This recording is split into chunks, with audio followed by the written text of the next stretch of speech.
Thanks for engaging this message and watching it and having a heart to learn and grow in your relationship with God. But before the message gets started, I want to lay in front of you a couple convictions that are on my heart. Conviction number one is for those folks who go to Grace Fellowship. If you attend one of our campuses, I want to make sure that you understand that watching messages online or on your phone shouldn't be seen as a substitute for actually attending a service. It's so important that you get to a service, you participate in the singing and the giving and even the serving as you interact with other individuals at that campus. And so we want to make sure that you get to a campus as soon as you can.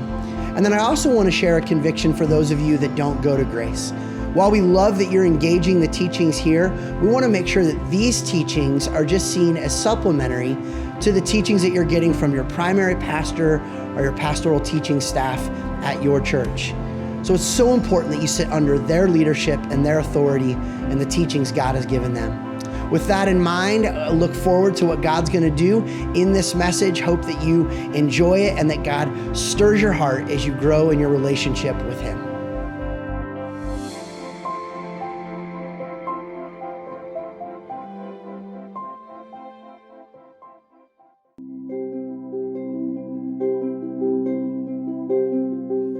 How am I doing? Well, they told me to buy the house, get the car. I did. I got married, built a family. I'm winning at work. I've got friendships, a full calendar. So by all the markers, I'm getting it right. But something still feels unsettled, not quite there. I can't put my finger on it. What is it about my life that just feels uninspiring, unexceptional? Not bad, just okay. So how am I doing? Living the dream.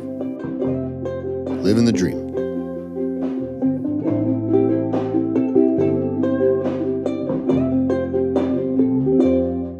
Well, it's good to see you, Grace. I'm Jeremiah. I'm one of the pastors here, and I get the privilege of continuing with us in this series called Living the Dream, a series that is for you if you would say there's some area in my life, either in the past or in the present, where I just kind of feel a little bit of a sense of disillusion around some things. Like maybe the way I thought it was going to be isn't really the way that it is. And this whole series, as we've been kind of moving through this, we've been saying living the dream doesn't actually mean everything I hoped it would be, that's the way it is. Living the dream, actually, when we say it, is some version of kind of just betraying a disillusion that we would say in your notes. We would say everything I pursued isn't everything it promised.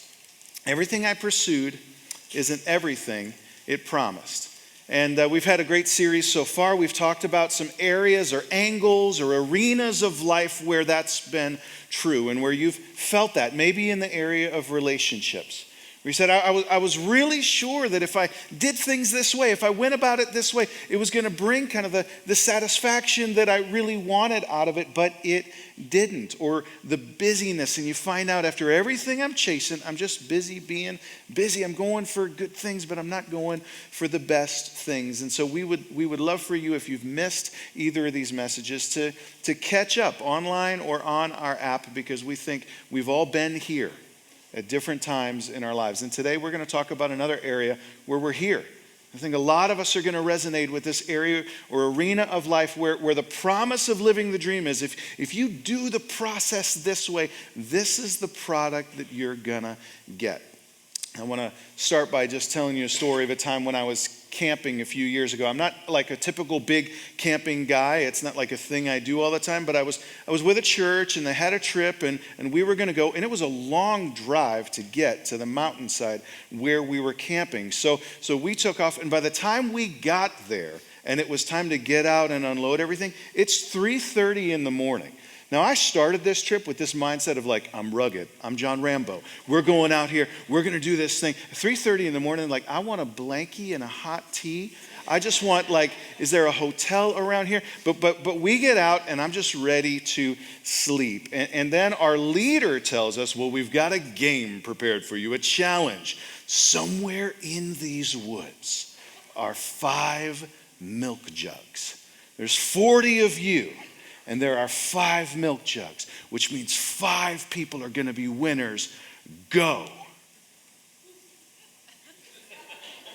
Like, blankie hot tea? No. Instead, I'm going to go through these woods, hoping I don't poke my eye out in the dark, looking for a milk jug. And that's what we did. And so all of these 40 guys, man, some of them did it like search party style, like arm in arm, where are these things? Other people went off rogue by themselves. And you're going, and I'm thinking, bears? Like, I'm thinking like thorns, like we're going, but I wanted to get one of those milk jugs, because if there's 40 guys and there's only 5 milk jugs, there's this voice inside of me going, be that man, get the milk jug. So I was looking and I was looking, and I found one. And I pulled it out from the trees that it was in, and I'm walking back, and I see other people walking back, and they don't have a milk jug. And I do have a milk jug. And I'm like, yes, there's winners and losers. I'm going to be a winner. And we get back, and we kind of all get around. There's a few of us with milk jugs. I'm scratched up. I'm tired. It's like 4:30 now. 3 guys haven't even made it back yet.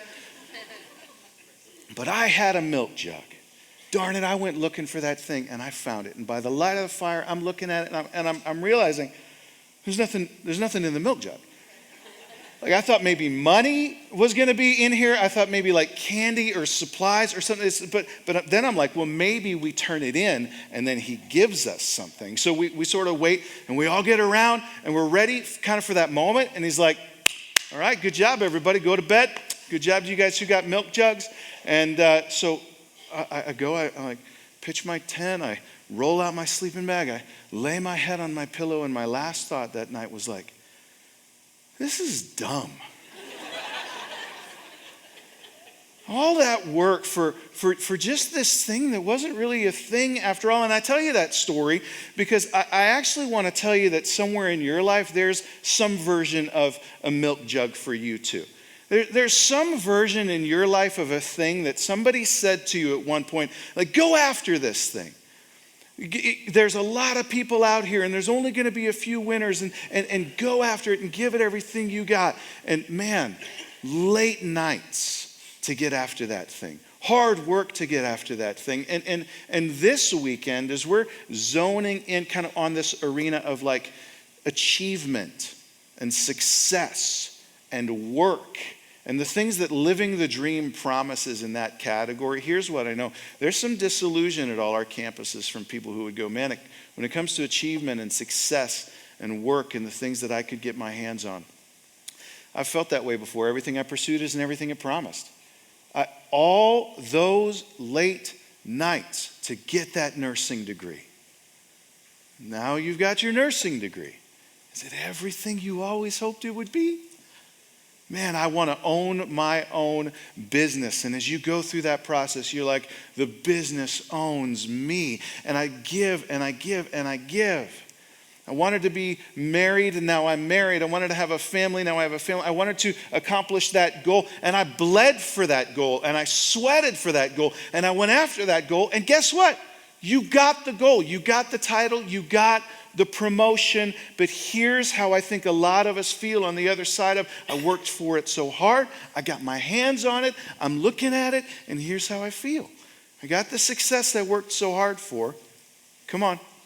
And it's not as satisfying as I thought it would be. It's not as satisfying as I thought it would be.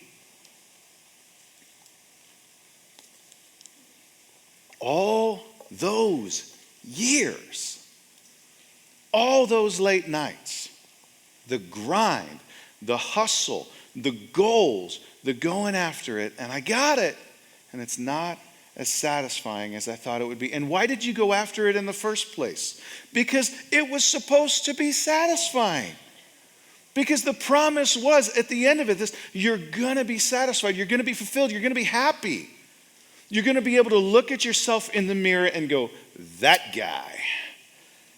guy knows what it's like to have arrived. You're going to be able to lay your head on your pillow at night and be able to go, this is finally what winning feels like. That like all of that work you pour in is someday going to kind of pay you back, and it's all going to be worth it. The promise is when you're successful, you'll be satisfied.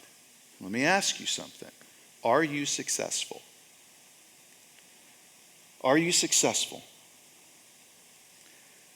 And I know that's kind of a hard question to answer because our brain kind of leads us maybe not directly to an answer, but to another question, like, am I successful by what standard? Like, according to who or according to what? Because what I do know is, like, I've been told what the process is to get to success. I'm not positive I can say I got the product for that. And the process, the world tells us, the process is what it's been telling us all along in this Living the Dream series. That living the dream means pleasure. It means possessions. It means position. And so you went after success and you said, I want the things that are going to make me happy. And I'm going to go after the things. And then at the end, I'll have the things that prove that I'm happy. The vacations, the golf trip, the things that I want to be able to do, and then I'll be happy and I'll be successful. Success is stuff, it's possessions, it's the boat, it's that fancy, expensive purse. It's that 70-inch TV that you just really wanted in the man cave. Like, then I'll be able to get the stuff that I want to get, and then I'll have that satisfaction. Or it's position, it's image. You'll have the sign on the door. You'll have the letters after your name. They'll call you sir. They'll show up and they'll work for you and they'll look to you for answers. Your kids will be winning and everybody will say, great job. And that's success. That's what the world living the dream tells us, pleasure and position and possessions. But here's what I know.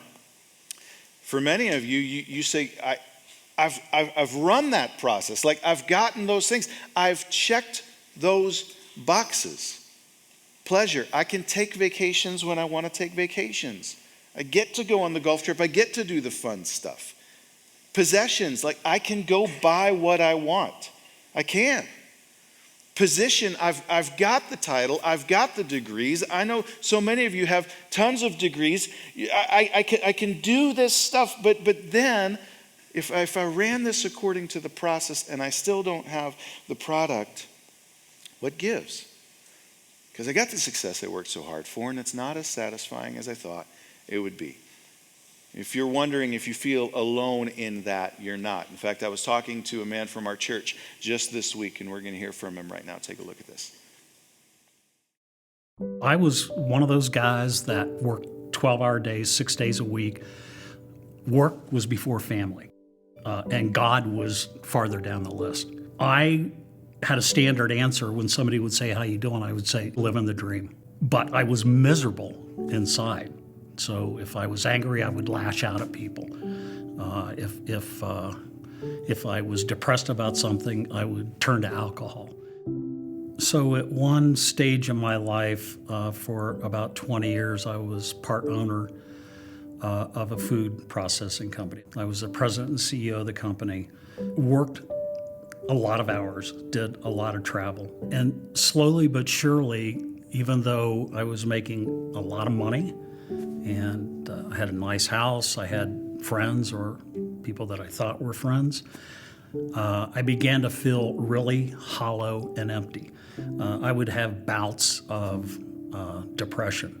Outwardly, I was gregarious and open and, the life of the party, but inside I was empty. If it's possible to check all those boxes, to have all those things, pleasure, possessions, position, and still be, as Dave said, empty, and what gives? What's wrong with that picture? So the question I think it forces us to ask, and we just need to ask this weekend, it's in your notes. The question is this: are we mistaken in how we measure success? Are we mistaken in how we measure success? If we can go by the process that the world gives us and still not get the product of satisfaction on the other side of it, maybe we're mistaken, maybe we're misguided in how we're measuring success. But is there a different process? Is there another way? Is there another way of measuring what does success really look like in this world? And that's what we're going to dive into right now as we grab our Bibles. And I invite you to open your Bible, turn it on, or open it up. And if you don't have a Bible, your Bible's waiting for you at Grace Central. At any of our campuses after the service, we'd love to give it to you for free. But we're going to go to Matthew chapter 20. Matthew chapter 20. And in this passage, what we're going to find is there is a conversation we're going to peek in on that centers around the question, what is success? What does it look like? How do I really be great in this world? And Jesus is going to give an answer, and he's going to say, this is success. Now, here's what I would say. Christian or not a Christian, if I were going to tell you, we're going to open up one of the most widely read publications in the world from a person who has impacted billions in the world, who would say, this person changed my life, who has shaped the belief systems around the globe, we'd be wise to at least listen to what this person has to say about what is success and what is greatness. So Matthew chapter 20, before we jump into the verse, I want to give just a little bit of context. In the verses right before where we're going to pick up, Jesus has just been traveling with his 12 closest followers, and they're going to the city of Jerusalem. But this isn't just any normal visit. Jesus says to them, we're going to go up to that city. And when we get there, I'm going to be handed over to evil people. And they are going to mock me and spit on me and whip me and crucify me and kill me. And 3 days later, I'm going to rise again. Now, I don't know after hearing that what you would think, like, what's the next great thing to say to Jesus after that? Like, what would be appropriate to say right after he says something like that? But what we jump to in the text is what is said to him right after he says those things. We pick it up in verse 20 of chapter 20. Then, so right after he said that, the mother of Zebedee's sons came to Jesus with her sons and kneeling down asked a favor of him. Now, Jesus, I know you just said the thing about going up there and they're going to kill you and they're going to die, but can you do me a favor? And here's what she asks of him. I'm sorry, what is it you want? He asked. Okay, here we go. She says, grant that one of these two sons may sit at your right. Now she's like, I've heard you talking about like, you're going to rise again. You're going to be the king of a kingdom. I've seen this kingdom thing like before in like storybooks or YouTube or whatever. But what I understand is that like there's a king and then there's a person at his right hand and a person at his left hand. And so as I look at that, what I'm thinking is, can one of my sons sit at your right? Audacious, huge request that out of all the people in the world, she's going, it'd be great if one of my sons could have one of the top 2 spots in the whole world. But listen, she ain't done. Because look at what she says next. And the other at your left in the kingdom of heaven. So of all the millions of people that exist in the world, 2 top spots, Jesus, most successful, these 2, second most successful. She's like, I'd like both of them for my sons. Mothers haven't changed in 2,000 years. She's like, of all the people in the world, these have to be the most special kids ever. Can they have the top 2 spots? Incredibly audacious. But she's thinking, because that would be success. Like that would be amazing to be able to be talking with my friends and they look at the picture of like the king and the people and they're like, is that one of your sons? That is one of my sons. And that's my other son. Like that's, your son graduated from an Ivy League school. My 2 sons sit at the top right beside Jesus. Like how great would that be to be able to say that, and that would be success, to be able to be at the top. So can they sit at your right and can they sit at your left? Audacious, crazy request. She has no business asking this. Jesus answers her in the most gracious way you could imagine. He just says, you don't know what you're asking. You don't know what you're asking. And then he asks this really loaded question. Can you drink the cup I'm going to drink? Now, he's not talking about, hey, man, this iced tea is good. Would you like a sip? What he's saying is he talks about the cup. He's saying, you know what I just talked about a few verses ago, how I'm going up there to that city to die? Can you drink the bitter cup of suffering that I am about to drink? Now, I don't know if his disciples like maybe sort of got that or didn't get that at all and it was just completely over their heads, or if but I don't think they completely got it, because here's their answer. We can, they answered. Sure, we can do that. Jesus comes back with something just really heavy here, and he says, Jesus said to them, you will indeed drink from my cup. You will.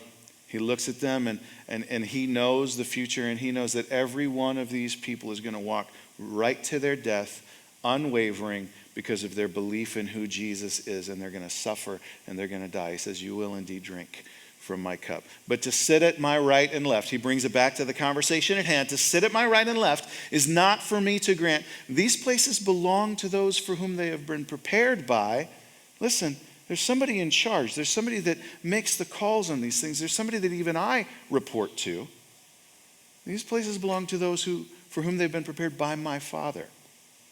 You think that me being who I am means that I'm not accountable to anybody, or that I just get to do everything that I want. Actually, part of me being great and part of me being who I am is, like, I always remember that I'm in service to the Father, and that what he says goes, and I have no desire to step out of my lane to make choices that only the Father is supposed to make.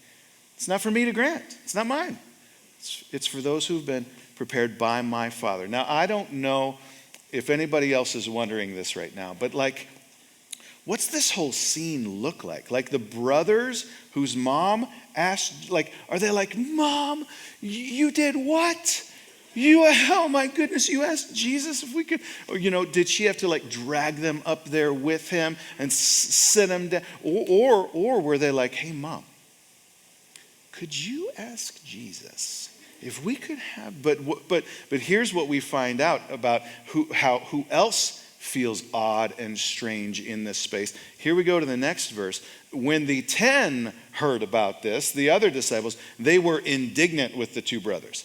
Like they were super mad. They were filled, another translation says, with jealous anger. They were thoroughly disgusted. You sent your mom to go ask Jesus to have the top 2 spots?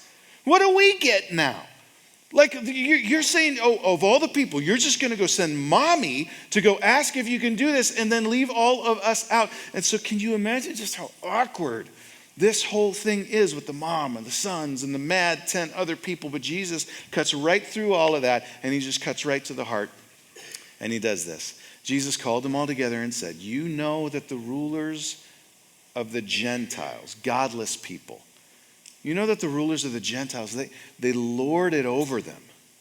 And their high officials exercise authority over them. Like, you guys are all after the top 2 spots. Or you're mad because you're not getting the top 2 spots. Because you think that's what success is. And guess what? That's what the world says too. They think success is being at the top. They think being great is being able to look down on everybody else. And that idea, that worldview is just drilled into you all the time. It stunk being a freshman because the seniors picked on you, but pretty soon you're going to get to be a senior. You can treat the freshmen like crap. And that's just the world that we kind of live in. Someday I'll go from having a boss to being the boss, and I'll be in charge. And he says that's the way the world looks at it. That's the way the world looks at it. And then he says this, not so with you. That's not the way I look at it. That's not the way you, if you're following me, get to look at it. That's not how we define success. So the world has this understanding of success and greatness that you have to get to the top and everybody looks up to you and they serve you and they work for you. Not so with you. In fact, he goes on and he says this. Instead, whoever wants to become great among you. Now, I just want to ask at all of our campuses, does anybody want to become great? Does anybody want to become great? Because I don't think that there's a whole bunch of us that would go, actually, if there's a last place, I'll take that one. Like, I'll sign up for the bottom. Or like mediocre, always had my sights set on mediocre.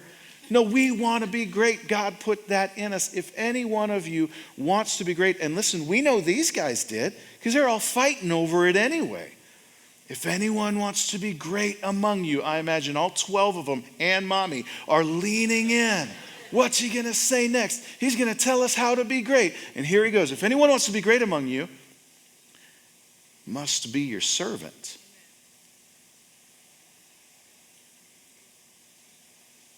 If if I want to be up here, I got to be down here.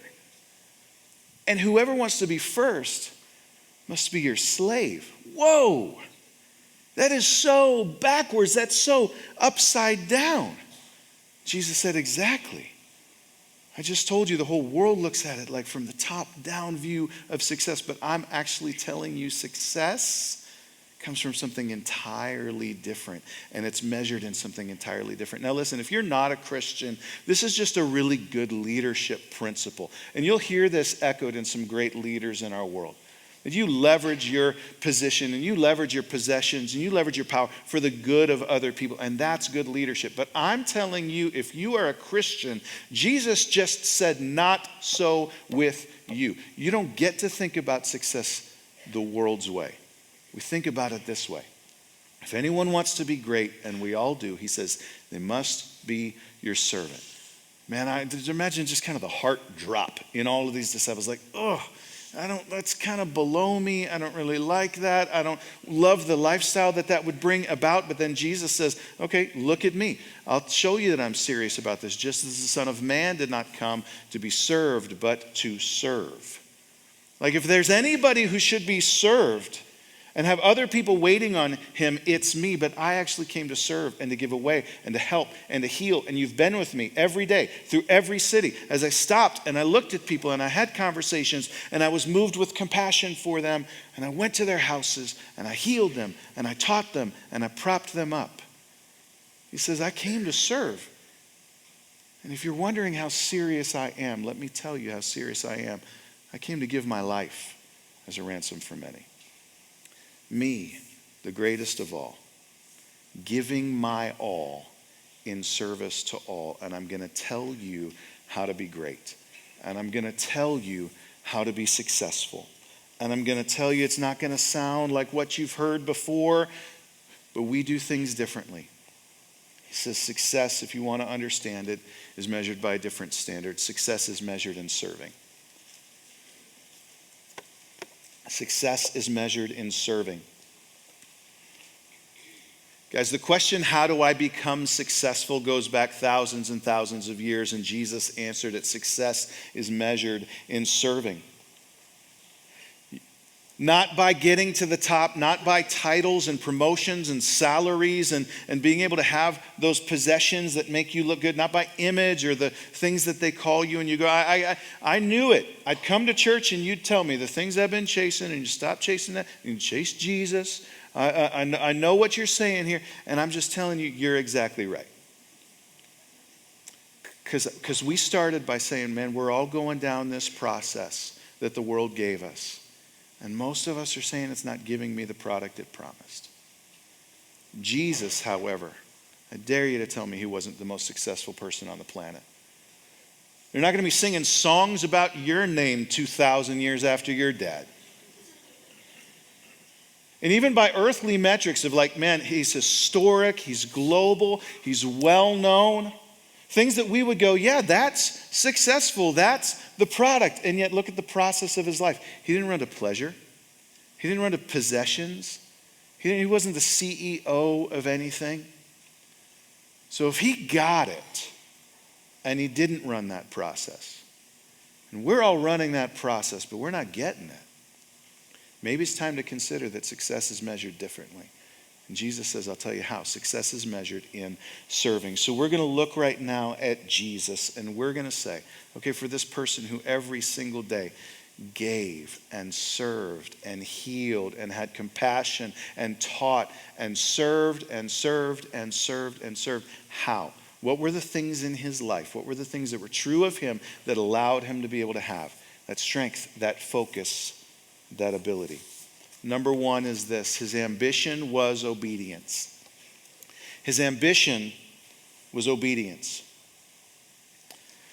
Jesus said, I don't pick who sits where. I have no interest in stepping out of my lane, just as I have always obeyed and deferred to and listened to the Father. I continue to obey and defer and listen to the Father. That's what I do. And every time somebody asked him in Scripture, what are you after? What are you going for? He always said, I'm after my Father's will.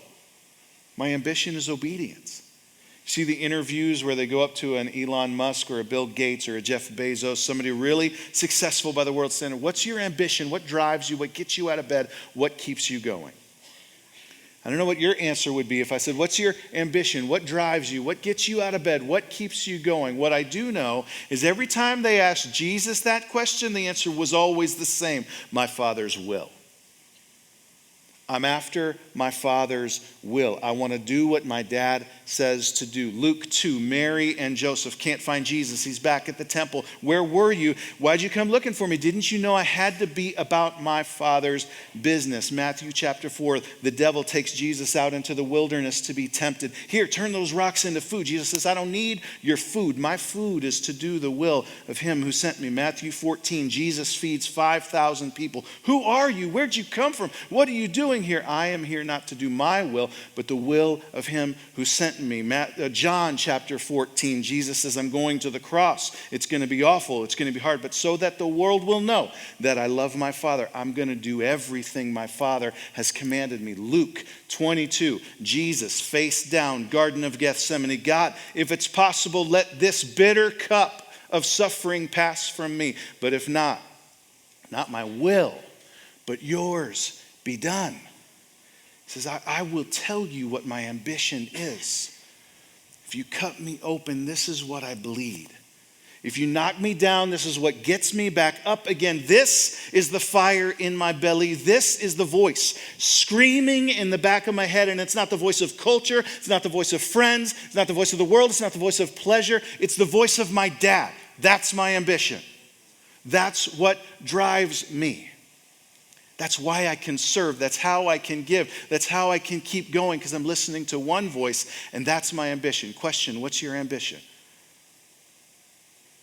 What gets you up in the morning? What keeps you going? What drives you into the office? Because I think for a lot of us, if we're honest, it's dollars, it's square footage, it's the options that become available at that next rank, that next title. And the thing that drives you, that voice, that drives you not to serve. It drives you to give up your convictions so that you can move forward. It drives you to fudge a number. It drives you to be different than your Father wants you to be. Man, but when you show up in the office or on the team or in the class, and you go, the loudest voice in my head is the voice of my Father, that's going to drive you to justice. It's going to drive you to faithfulness. It's going to drive you to forgiveness. It's going to drive you to righteousness. And those things are why God put you on that team, in that office, in that space in the first place. To serve him.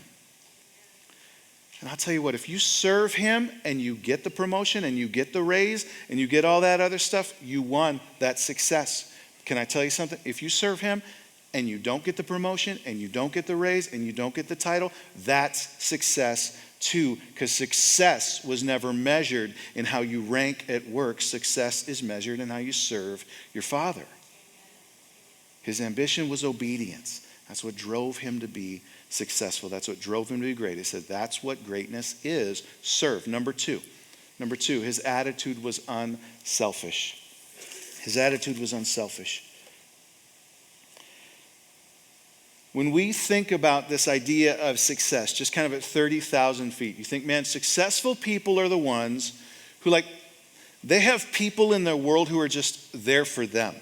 Like I've got an assistant now who serves me. I've got followers who look at me. I've got people who listen to me. I've got employees who work for me.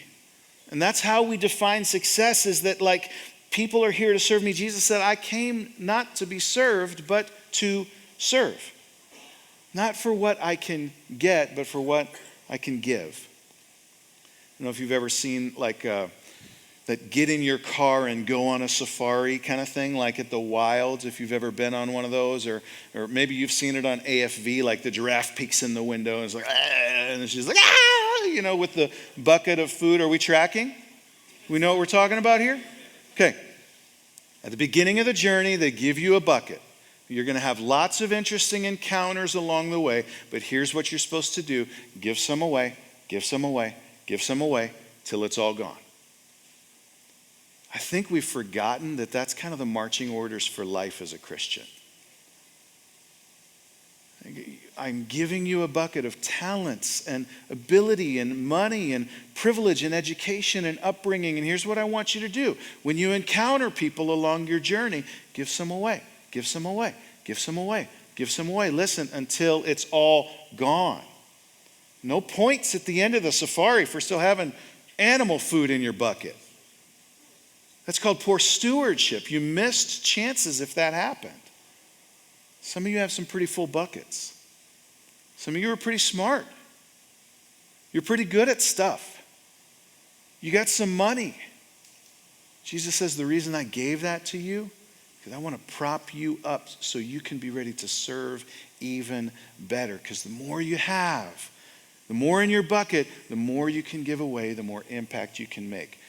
Man, I think it's so true when we look at Jesus. Talk about a full bucket. Right? The power, the ability, the intuition, the intelligence, all of those things, Jesus had it all. And he set the example. He says, I came not to be served, but to serve and to give it all away. I think some of us, we're living the dream, but our attitude toward people is wrong. We think they're a commodity to our success. That's why living the dream feels empty. Because we think they're there for us. In your grace group, those people in that circle aren't there for you. You're there for them. In your office, you get around that team on a project. Those people aren't there for you. You're there for them. That's why he puts you there. In your class, you're there for them. That's why he puts you there, to give it away, to give it away, to give it away. Jesus' attitude was unselfish. He said, I am more concerned with your benefit than with mine.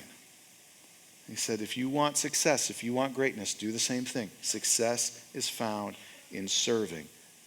Number three, his aim was eternal. His aim was eternal. We're going to take a little bit of a shift here from what I think we normally picture in our minds when we think of serving. Because I think for a lot of us, when we think of serving, we picture an apron. We picture like, hey, I did the dishes for you. I did the thing you wanted me to do, and so it's done. I mowed your lawn for you. I baked you something and dropped it off at your house, and that's serving. But I think it's important that we keep a proper definition of serving. Serving is doing what they need most, which sometimes isn't what they want. You're serving your kid when you give them a curfew. You're serving your employee when you give them a hard conversation. Here's where I want to push into something. You're serving your friend who doesn't know Jesus when you begin to introduce them to Jesus, which may not be exactly what they say they want, but the person who really loves and really cares is most concerned with what they need. So here's the thing. Jesus' aim was eternal. He said, I came ultimately to give my life as a ransom for many. I came ultimately to trade my life as the price by which people would be able to have salvation and know God and be with him forever. And you want to talk about ultimate success. We think about success and we think legacy, long game, what's going to last. And Jesus said, when I think about success, I ask the exact same questions. What's going to last for eternity? Had a friend who was telling me he had a challenge because the brothers bought a bunk bed they were going to assemble for their younger brother. Got it all ready. Here it is. Here's the space. Here's the room. Room's too small to like put all the parts together. So let's put them together right here in the living room and start putting the thing together. You already know where this is going to go. And it exactly what you think is exactly what happened. So it's like, oh, we did all this work for our brother, but really where he needs it is on the other side of that door. Not just on this side of the door. I think a lot of you are good at being good. I think a lot of you are nice people. I think a lot of you you're generous, you're good listeners, you're kind, you're helpful. I think so much of our effort just lands and stays on just this side of the door. When what we really want for them and what they really need is what's going to land and stick on the other side of the door, right? What's going to really matter in eternity where it counts. They know you as a good listener and a hard worker and a top performer. Do they know you as a Christian who cares about them and is available to them? Right? Your kids are doing well and they're dressed nice and they're excelling, but do your kids know Jesus and do they love Jesus? Because, man, I don't want to be crass, I don't want to be superlative, but if everything we do for people, and we think, I'm serving, I am helping, but if everything you do for people is stuff that only lands in the here and now and then it's gone, is it possible maybe we're just making people really comfortable on their way to hell? Instead of saying, I care about you so much, I'm aiming for eternity with the way that I serve you. And guess what? That's harder. Those are more difficult conversations. That takes more time. That's more awkward sometimes. That's going to cost you more. Jesus says, yep, I gave my life as a ransom for many. And when we think of serving people, Jesus said success is measured in serving. And I want you to serve people in ways that aim for eternity. Listen, I know a lot of you you're successful by living the dream standards. You're smart, you're winning, you've got titles and positions, and you've got the corner office. You know how to grind, you know how to work, you know how to hustle, you know how to get after it. And for a lot of us, we're hitting the bullseye. I would just suggest we're hitting the bullseye on the wrong target. Jesus said, I want to give you another target. And it's not one that's about your benefit, and it's not one that's just temporary, and it's not one that's selfish. It's not one that's just wrapped up in following the things that the world screams to chase. But that there is real satisfaction and real success that can be found when you aim at the right thing. He says the right thing is serving. We've said a lot of us are going after it and we're not finding the satisfaction. But can I just give you some good news? It's possible to find it. Real satisfaction is found when you succeed at the right things. When you succeed at the right things. Jesus says it's serving I want you to succeed at. It's not just to see how well you stack up. It's not just to come back with a title, with a promotion, with a salary, but when you succeed at serving your Father, serving the people around you, serving in ways that land in eternity, that's the process by which you will get the product of satisfaction that I know you really want. Let's take a look at the rest of Dave's story after he met Jesus and started thinking differently. Coming out of that fog or that life of things that ultimately don't mean anything, and then getting out of that fog and seeing daylight that it's God's will, not my will, but His will. I see now opportunities that I didn't see before, opportunities that exist to help someone that I can tell is struggling with things. Because I know so many people that are exactly in the same position I am, people that are my age and younger that have got caught into the trappings of what appears to be successful, but they end up being empty inside. And so I pray that God will use me to tell my story, to reach out and say, look, I know where you are, man. I've been there. I've been there for years and years and years, but let me talk to you about maybe a different way. So my life is different. The way I see life now is different. It's just amazing to me. And sometimes I start tearing up a little bit because I feel so blessed. If you're not a Christian, I would just invite you to consider a new process starts with a new person. And it's saying, I'm going to focus my life and my attention on Jesus. That's where it started for Dave. And I would say you can run down kind of the behavior modification of doing some things differently. But if you don't start with the idea of going, I'm going to consider Jesus as my starting point for a new way of thinking about life, all that stuff's going to kind of end at some point. Dave said it started for me with Jesus. And listen, if you are a Christian, man, I hope you heard proof. I hope you heard confirmation in what he said. I actually start feeling so blessed when I'm thinking about my Father's will and the people around me, and I hope my story can matter for eternity for somebody. Satisfaction is possible when you succeed at the right things. And so I want to invite us this weekend to the right thing. And so as we put feet to this week, as we look forward into this week, here's our action step. Write it down, one word: serve. This is what I want you to do. This is what I want us to do this week, is be a group of people who would say, I'm going to serve. I'm going to make it my business to serve. I'm going to make it my occupation to serve. I'm going to put it in my goals, my day planner, my calendar. I'm going to serve wherever I can, whoever I can, whenever I can. I want to give you a challenge: 7 days of serving. See what it's like at the end of this week to say every single day, I set my sights on hearing my Father's voice who told me to serve. I looked for the people around me. Who can I prop up? Who can I help? Who can I bless? And I thought about eternity, and I served people toward that. 7 days of serving. Listen, he said, if you want to be great, serve. I know you want to be great. We want you to be great. Jesus wants you to be great. So let's get busy being great, Jesus' way, and serve. My son plays basketball, and he's 8 years old. Season's almost over.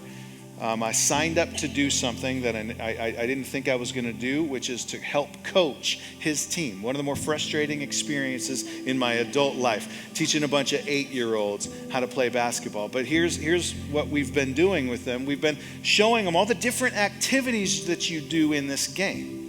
So you pass, you dribble, you box out, you rebound, and there's all these other things that we're teaching them to do. But what we have to make sure that they understand is, guys, there's only one thing that actually goes on the scoreboard. You got to get the ball through the hoop and score points. So you can do all that other stuff, and that's good, but if you don't score points, we don't win.